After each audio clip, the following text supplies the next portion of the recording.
Welcome to another episode of Heated Conversations. I am your host, Peterson Pierre. We go all the way to Louisiana today for our podcast where we have head coach Meg Crowley on the podcast. She's going to talk about the University of Centenary. Remember to subscribe, to leave a comment, to like, and to share. Welcome, Meg, to the podcast. How are you, Meg? Good. How are you? I'm doing very, very well. As I had Awesome. mentioned, you know, season is here for gymnastics as this past weekend. Some of the teams started competing. We had the Super 16, the Mean Girls, Mhm. and a lot of dual competitions across the country. And I know some are starting theirs this weekend. As I mentioned, you're starting yours on Friday. How's the Mhm. team looking? How are you guys looking? How are you feeling about this year, going into your second season? No, second season. Yes. Second season, yeah. Yep. Yeah. At Centenary. Yeah, I'm excited for this season. We have a smaller team, but it's a really good group. And I feel like our team culture has really grown a lot this year, and we have a lot of leadership on the team, which is really exciting to have. And we had a couple of returners for fifth year, so we have good leadership through that. And I think we're looking strong. It's going to be a building season. Like I think we're going to start slow and then be building over the season. So I'm excited to see their continued growth across the all of our meets. Growth is great. And Yeah. having a team that you feel confident in and knowing that you can see the growth happening is cool.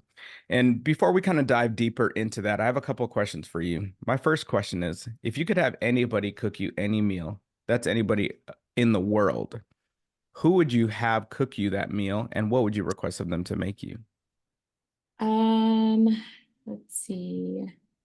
I would probably have one of my favorite food bloggers. Her name is Cookie and Kate. And she always has really awesome meals. So I'd have her cook for me. And she has a black bean enchilada recipe that's delicious. So probably have her make it. I think I make it pretty well, but she probably makes it better. So What other things do you kind of like that she makes on that show?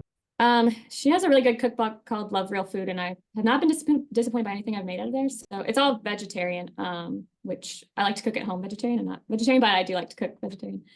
So she has a bunch of like soups, and I make her enchiladas a lot.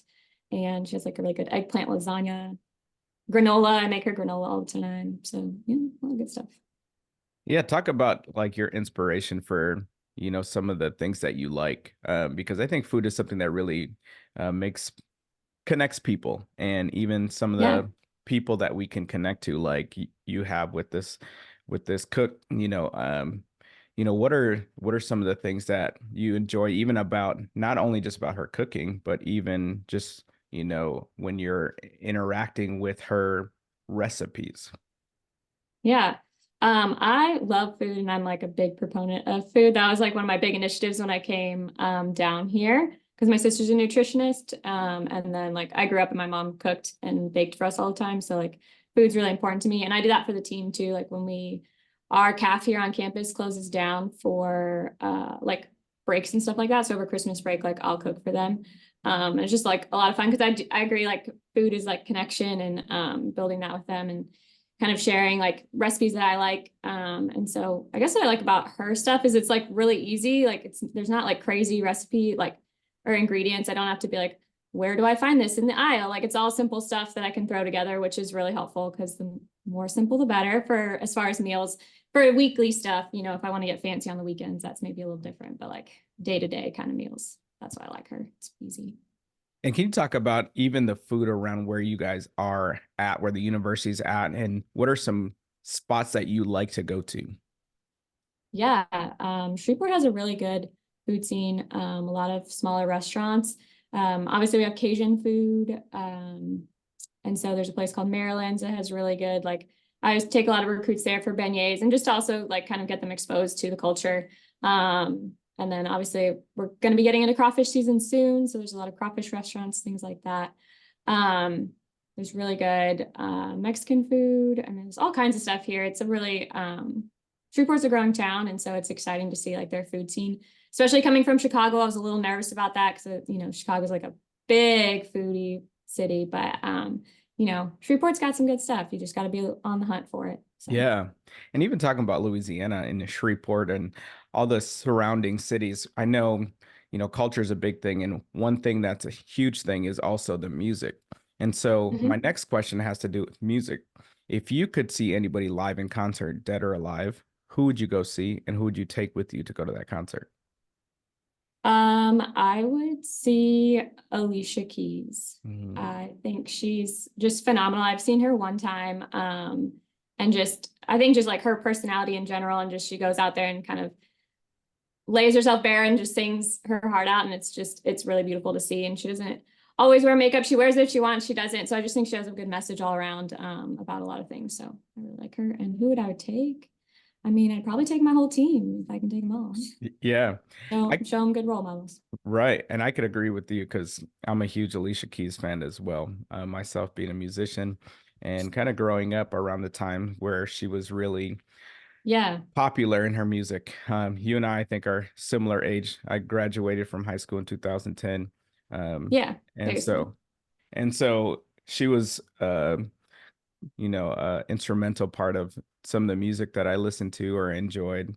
And, having that and having that to share with your team, to kind of Mhm. understand things that you enjoy, and for them to Yeah. bond. And I think music and food are things that really help. And it's really cool that one, you already use food in a way personally to kind of cook for your athletes. And, when the cafeteria is closed, to create some connection, obviously Mhm. fuel them, but also create connection and great conversations, as well as music. When you go out to see a concert and stuff like that, the conversations that you have on the way, the conversations you have during, and then after Yeah. talking about the concert are great. And, you know, I think connection with people is really the number one thing. And that's really why I want to do this podcast, is for people to be able to connect to coaches as well as Mhm. student athletes and even other people that they may listen to on this podcast on a personal level.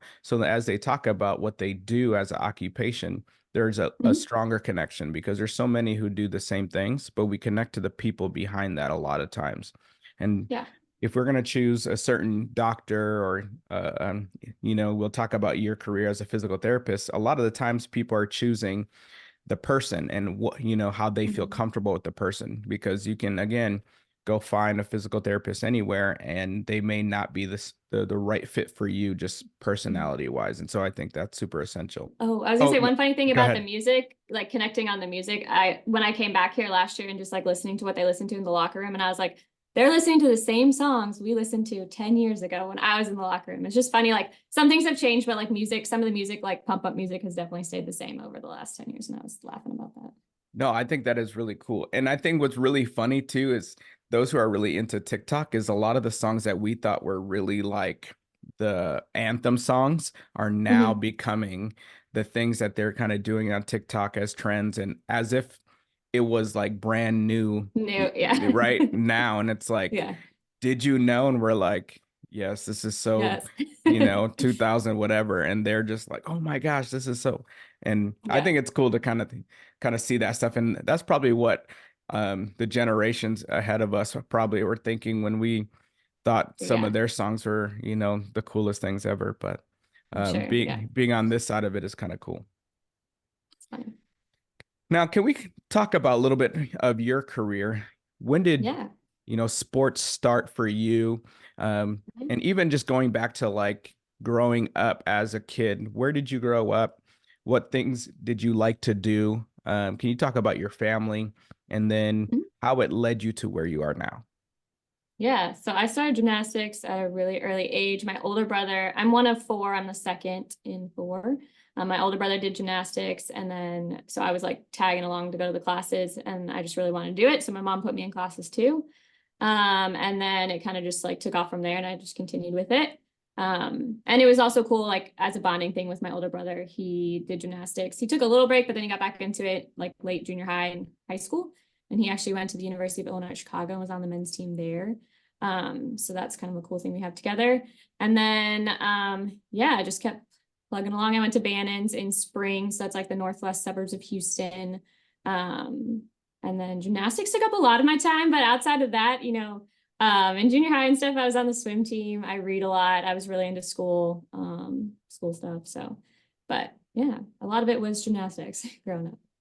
And can you talk about your support system, like your parents and even your siblings? You said you're one of four. Can you kind of talk about Mhm. how that helped cultivate you as a person as well as an athlete? Yeah.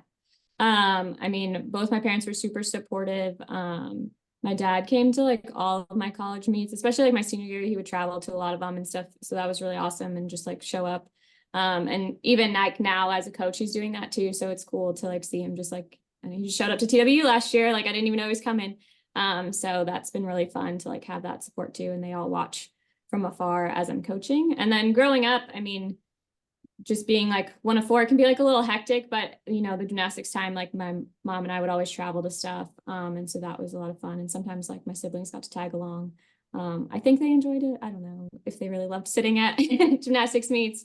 But it was a lot of fun. The younger two didn't want to do gymnastics. My little brother would have been really good, but he didn't want to be like us. And my sister didn't like chalk, so she shied away. Yeah.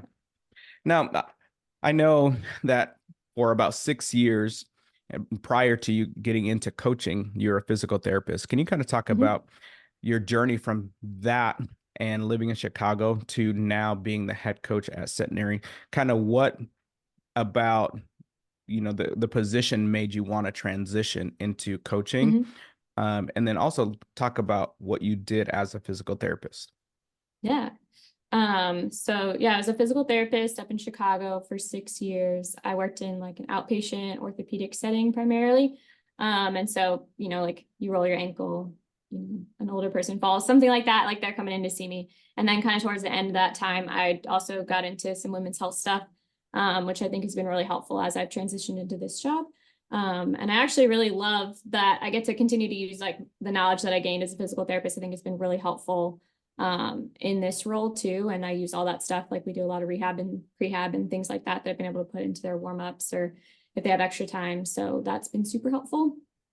Um, and then what was the rest of the question? I lost my train of thought. Yeah, how did you get from being a physical Oh therapy yeah. therapist here to Centenary to be the head coach now of the program? Yeah. So I stayed in contact with Jackie. She was the previous head coach, like throughout my time in Chicago and things like that, and was still like connected to the team. And I helped her when I was in grad school. I would come and like volunteer and stuff like that when I had time off from school. So I had some of that coaching experience. It wasn't a ton, but I always really loved it. But I was like, you know, I want to continue to go to school and get like this career in physical therapy. And then actually randomly, you know, the head coaching position, it had opened up and they had filled it because Jackie was going to be retiring. And then that person decided to move on. And so then it opened up again. And it just kind of was like on a whim. But I do think there's a lot of crossover between physical therapy and gymnastics, like as far as like coaching and mentoring and things like that.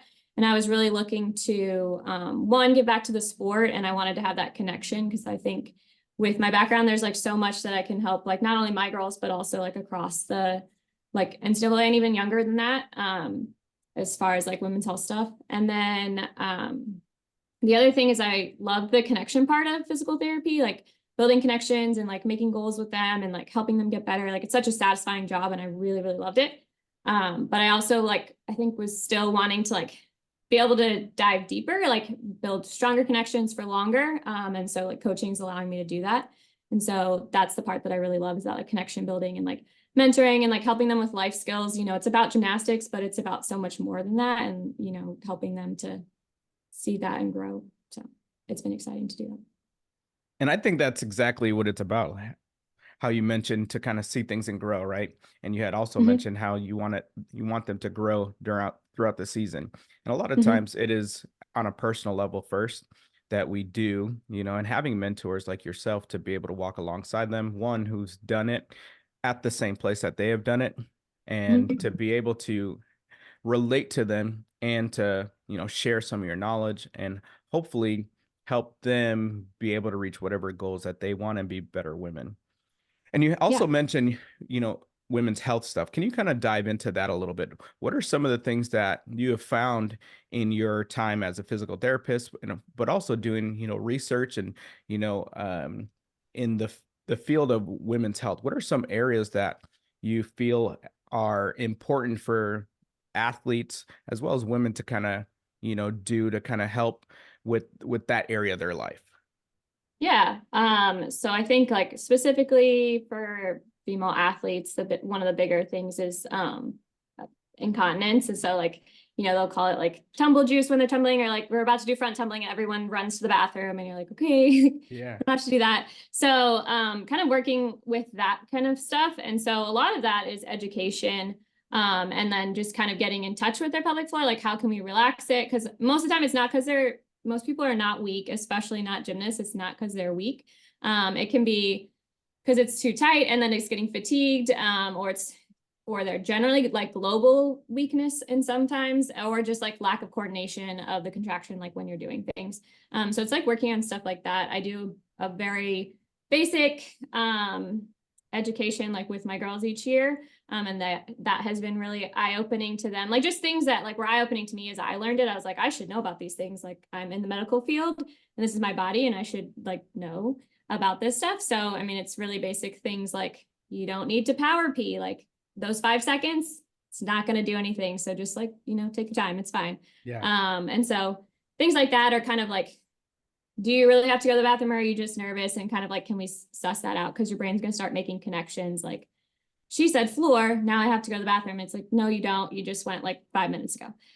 So just like working on things like that, can make such big leaps and bounds before you even need to get into like doing more, like, I guess, higher level things with that. So Yeah, me being a male and in a sport where I coach female gymnastic, I can relate to what you're saying in regards to seeing these things. But for me, yeah, I don't understand it, obviously, because I don't experience it, right? yeah. And so when athletes are saying that, like in the JO world, Mm-hmm. or in the dev world now, if I'm coaching and say our athletes just got off of break, right? So we Mm-hmm. took our 10-minute break or whatever, and they're coming back and say we're on a pounding event like floor or on vault. Either one of two things happen. As they walk on the floor, they say, "Hey, Coach PD, can I go to the bathroom?" And I'm like, "You literally were on break. Why didn't you go?"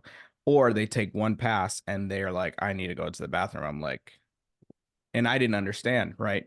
And Yeah. also, I remember when I was coaching college gymnastics when I was at Utah State, where there's instances where, the athletes would be warming up and they'd talk about, they would already use the restrooms, whatever. And, certain forces would just, Mm-hmm. make them, go to pee or whatever. And so Yeah. I remember specifically on vault, there were times where an athlete would hit the table and it would just happen. And for me, it was just super like foreign because that was the first time really that I had any experience of anything like that happening. And so I think Mm-hmm. those things are also important if both for males and females, because I think Yeah. male coaches can be very insensitive just because they really don't understand it, because it might not be Mm-hmm. something that they experience or really have knowledge about. And so now I've just, when they tell me they need to, I just believe them and say, hey, go do your thing. And but also understanding the psychology, like you mentioned, behind it, right? If it's really that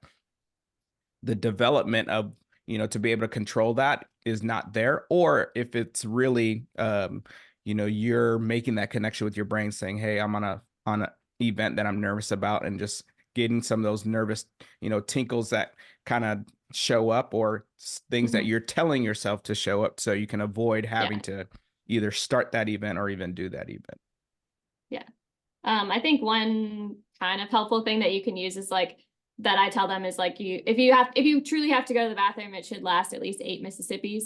And so like if they just went and it was long, they're not gonna have to go again. And that's up to you on like how you want to do it. And I just encourage them. I never tell anyone you can't go to the bathroom, but like, do you like really have to go, or is it like you're just nervous? Is it a just in case? Because yeah, you can get one of those, but like we're not going to do that 5 times, it's things like that. So, and it's also like it starts slow. Like you can't just like cut it out all together and be like, no, you can't go to the bathroom. But stuff like that can be helpful. So Yeah. one just in case fee a day. Yeah.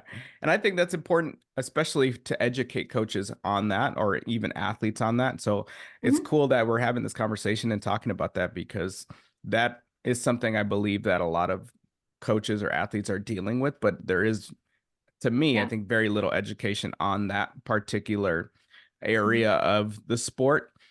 And, being able to navigate those and balance those things and really to help the athlete, help the coaches, and make sure that, a topic like that, that could be kind of sensitive, it could Yeah. be a difficult conversation, how to even navigate that. So is there anywhere that you do that for other coaches or other athletes, or you just kind of only do it in-house? I mean, I'd be happy to talk with anyone about it. I think it's a really important conversation, and I would be more than willing to talk with anyone about it and, talk with their teams about it, whether that's over, I can do like some basic stuff very easily over Zoom, things like that. So happy to like get the word out because I think it is really important. So I'm Yeah. excited we're talking about it today. Yeah, I'll make sure to have your information below. Is it easiest to just have your email, like the email that we've been Yeah. contacting? Perfect. So I'll Yeah. make sure that That's it. people can reach out and to you there, and hopefully those are those who do. And I encourage you to be able to reach out to Meg about this if that's something that you want more information, more knowledge to really help your athletes with that, or if there's parents who want to help your athletes with that, to kind of reach out and get some more education. So, as we kind of transition, let's talk about the academic side of Mhm. centenary. What are some majors that are known, that are popular, or that are known to really come out of centenary? Or if someone is going to go to centenary, they're going to most likely pursue those just because of the reputation it has. Yeah, I think our most successful one currently is biology. So we have a 94% acceptance rate into med school, which is really, really high. And then I was in a meeting with a professor last week, and he said in the 20 years that he's been here, they have a 100% success rate of in med school. So like once you get into med school, like you're going to pass and make it through. And I can personally speak to the biology department as a grad from here. Felt very prepared for the next step with my physical therapy degree. So it's a really strong, it's challenging, but a really strong program, and they really prepare you for the next step. And I think that's kind of the hallmark for centenary, is preparing you for whatever's next in your career or after college. So it's not just about getting the diploma, but getting you ready for the outside world. Another really common one, another popular major here is business. And so we're just started a sports management tracked in the business program. So that's really exciting. And we also have a one-year MBA program. So our fifth years are part of that. And that's been really good. And they're working on their business plan over the year. And quite a few grads from that MBA program have like gone on to do their business plan. So that's really a good project for them. And then, yeah, I think the academics here though are just really personalized because you do get to know your professors, especially within your major, but across the board. Really small class sizes. The largest class size is about 24 usually, and that's in the lower level classes, but especially as you get into your upper level classes. I mean, I had a class of 5.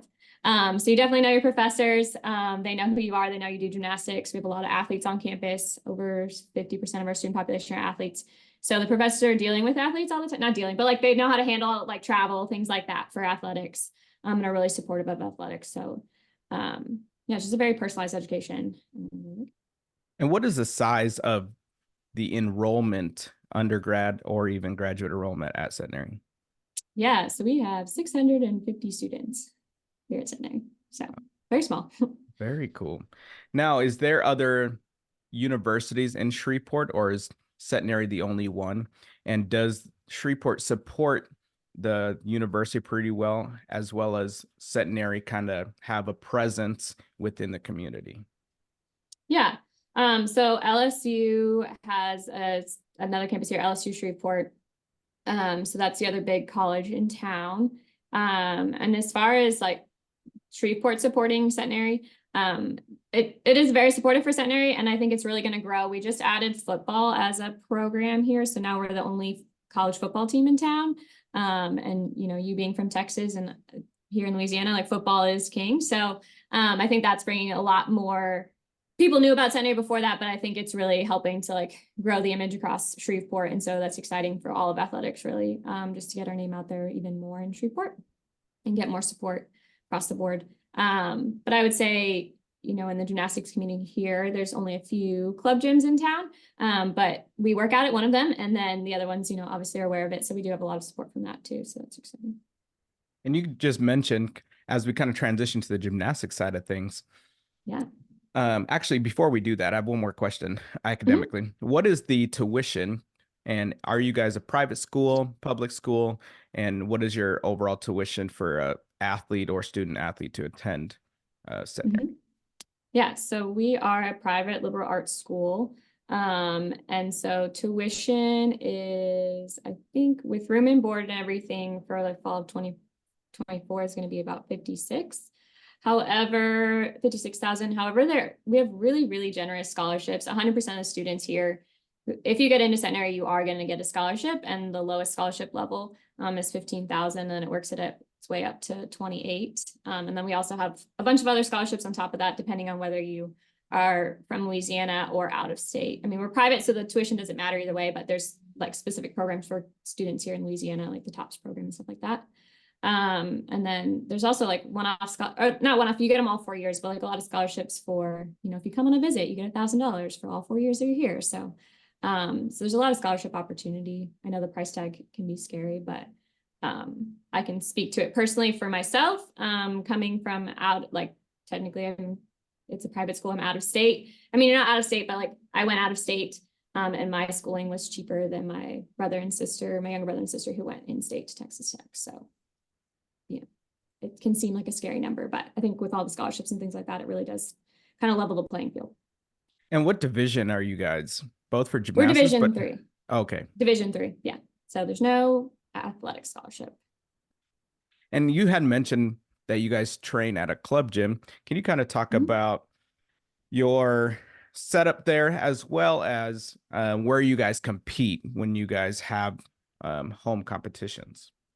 Yeah, so we work out at Jill's Gymnastics here in town. It's about 10 to 15 minutes from the campus. And we've been working out there like 14 years now. So it's a good relationship for us. I really enjoy it. Jill was a Centenary gymnast, and also her and her husband coached the team in the 90s for a little bit. And so we have a good relationship with them, and there's some other alumni that also work there. So it's a really supportive environment. We work out there during the day. So we have the whole gym to ourselves, which is really nice. We get to spread out, things like that. And we kind of do, like, we have staggered start times for everyone just because everyone's class schedule is a little bit different. So we're working around classes. But I think that also really helps for like coaching and things like that, because you do get a little bit more like one-on-one time with each of the coaches because they are smaller groups. So that's a big advantage. And then we also have when we work out on the weekends, those are full team practices. So those are a lot of fun, big energy. So you kind of get both, like some individual stuff and team stuff, which is really fun. Yeah. And where do you guys compete? Yeah, so we compete at the Gold Dome, which is on campus. So that's where our basketball and volleyball take place. So we have all of our own equipment there, gets stored in a locker. And one other really great thing about the football team is that they help us set it up. So we have a fun little reel on our Instagram of us setting it up. And so it took only 22 seconds when you go time lapse, but really it took an hour and 45, which is actually really good. So, Yeah, that's actually pretty efficient. yeah. And who is your staff? So besides yourself, what Mhm. other coaches do you have, and kind of what's everybody's role? Yeah, so I have an assistant coach named Joseph Hodges. And so he does primarily vault and bars as far as coaching goes. He handles a lot of our travel stuff and does a lot of recruiting things. And then we also have a volunteer assistant. She's helped a lot with choreography. She's an alumni. Her name is Ashley Kopnick. And so she's just local here in the area, and she's been really helpful with that stuff and comes into the gym on the weekends. She's got a full-time job outside of that, so hard for her to come in during the week, but we enjoy it when she's here on the weekends. And what's your current size of the team? We have 16. Love it. Mhm. Now, with the size of the team that you have, do you have captains that you do, or do you do leadership leadership committee where you kind of allow each class to kind of have a representative? How do you kind of divvy up some of the leadership within the athletes? Yeah, so we have 2 captains that they voted on in the fall. So one of them is senior Roxy Myers, and then a junior, her name's Emma Lavelle, and she was also our captain. Emma was a captain last year as well. So we have a little continuity with that, which is really nice. But then also, I mean, we just have a lot of strong like upperclassmen leadership and then leadership throughout, even in the underclassmen as well. So, you know, the captains do a lot of things and they're like my point of contact for communication, but I think everyone's able to kind of step up and be a leader in different ways, whether that's this person leads the warm up or this person's in charge of like making sure everyone has all their, like all the underclassmen have their stuff, like when we're traveling, stuff like that. So there's a lot of opportunity to step up, even if you're not like designated the captain. So. And is there any like pillars or things that you really require from your team to like do? So like what are some principles that you guys have that you guys abide by, or things that, you know, themes for the year that you guys have? The 2024 season, it's going to be about this, this, and this. Yeah, so my first year coming in, when we did our team retreat, we wrote our mission statement. And so as part of our mission statement, we had 3 core values. And so those are the 3 things that we really abide by with that. And then this year we dug a little bit deeper into it and really like wrote out a definition of what those core values are. So it's passion, loyalty, and perseverance. So we came up with like the Centenary ladies definition of like what passion is, you know, like love exhibited by a fiery drive in your heart and soul. And then kind of like what are actions that denote that, whether that's in class, out of class, on the competition floor, things like that. And so those are kind of like our key, like our guiding principles for, you know, are we living into our values as a team? And so that was a lot of fun. And we also did personal values because I think it's really so helpful to identify what your personal values are too. So we've done kind of both things like team values and personal values. And kind of being a Division III program, that's outside of mostly where the rest are, because mainly it's either the Midwest or out east. Who do you guys typically get to compete against? We go all over and compete against, we compete against a lot of different teams. And we do travel a lot because, I mean, even if we did compete against schools that are like close to us, I mean, it's still a fair amount of travel. So besides TWU, we are surrounded just by SEC schools. So that can make it interesting for as far as like scheduling and stuff like that. I'm excited that, you know, Talladega and Fisk are going to be, you know, have joined and like, hopefully are going to get that, be able to do like dual competitions with them soon. So that'll really be exciting for us. But we travel all over, like we're going to New York this year, up to Cornell, and we're going to Westchester, going out to Air Force. We're going to be in the Midwest a lot with Lindenwood, and then we're going to Greenville. So we do a fair amount of travel. Every 4 years or so, we go to Alaska, and then they're coming to us this year. So we get to travel a lot, which is really fun. Yeah. Yeah. That sounds very exciting. And do you guys have a conference, or are you guys just independent right now? No, we have a conference. We're part of the Midwest Independent Conference. So that's Illinois State, Lindenwood, SEMO, TWU, and us. Very cool. Yeah. And you guys do the USAG championships, right? Yeah. Very cool. And for those who may not know what that stands for, is it the same as like USAG, like in the developmental program? Yeah. Or very cool, but just on a collegiate stance. Yeah. So the USAG kind of took over as Division II programs were kind of dropping out. They still wanted to like have some sort of championships, and so NCAA wasn't sponsoring it anymore. So then they kind of switched. USAG took that over. And now it's really like a cross-divisional championships. There's Division I, II, and Ivies. And so it's for anyone who has 8 or fewer full-ride scholarships is able to opt into competing in USAGs. And what is the Centenary kind of mascot as well as their kind of war cry? Yeah, so we are the ladies and the gents. And so they got the gents name from like back in the day. The story seems confusing as to whether we were actually being gentlemen or we were being the opposite of gentlemen, and it was kind of like not really sure which one it was. But anyways, we're still the ladies and the gents. And then we also have an animal mascot, the Catahoula, and a war cry. I don't know if we have a war cry necessarily, not that I'm aware of. So. And what do you guys say like at meets? Like what are the things that, say you guys are celebrating something, do you guys say a chant or like go, you know? Yeah. Every time somebody lands, someone will call out LAD, And then everyone finishes IES and they go ladies and then they bark like a dog because we're the Catahoula's. So that's at the end of every routine. Yeah. And I think those things, I like to talk about those things for those who are, anybody who are interested or near the area who want to come and watch, so they kind of know what's Yeah. happening, because having fan involvement is a big part of college gymnastics. Huge. Mm-hmm. Yeah. And for them, for viewers and for fans, I guess, coming to already know, especially if they're coming somewhere new, to Mm-hmm. know what is going to be said, so then they can hop into it and kind of be Yeah, ready for those things. I think are really important. for sure.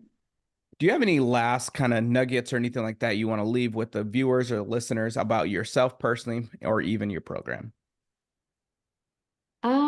I think, being now on the like coaching side of it, as well as like doing a lot of recruiting, I think I would just really encourage people to be open-minded to like what Division 3 means to them or what it is, and think about like how much you want to contribute to a team. Like if you're okay, maybe getting one opportunity on an event sometimes, or if you really want to be like out there a lot and, kind of looking at it in that perspective as well. And that there's so much opportunity out there, I think, across division. And so just like making sure you know what you're looking for, and that's what you sign up for, kind of thing. This would be my one thing about that. Yeah. No, and I was a Division 3 athlete and kind of understood it up in Minnesota at Hamlin University. And Okay, so, yeah. and then also I was fortunate enough to coach at the University of Wisconsin Whitewater. So I know, also the joys of it too, right? And Hmm. how fun it can be, the environment that it can be. And Yeah. you're able to really contribute on a team in some fashion where you're part of the sport, and it may be some of the best experience that you will ever have, and you'll Hmm. meet people just like anywhere you'll go, especially if you go to college or wherever you go. So yeah, give it a chance and look into Centenary. And you may, just because of where you guys are located and what you guys are surrounding, Hmm. may have a lot of different experiences than, not saying the Midwest wouldn't, but a lot of times Yeah. they are competing within themselves, and where you probably are able to spread out a little bit more. And I Hmm. think the last thing, the academic side, especially getting into med school part, is really cool. So for anybody who's interested in that, leave a comment and hit that notification bell so you never miss any of the new episodes. I'll see you guys in the next episode. Thank you.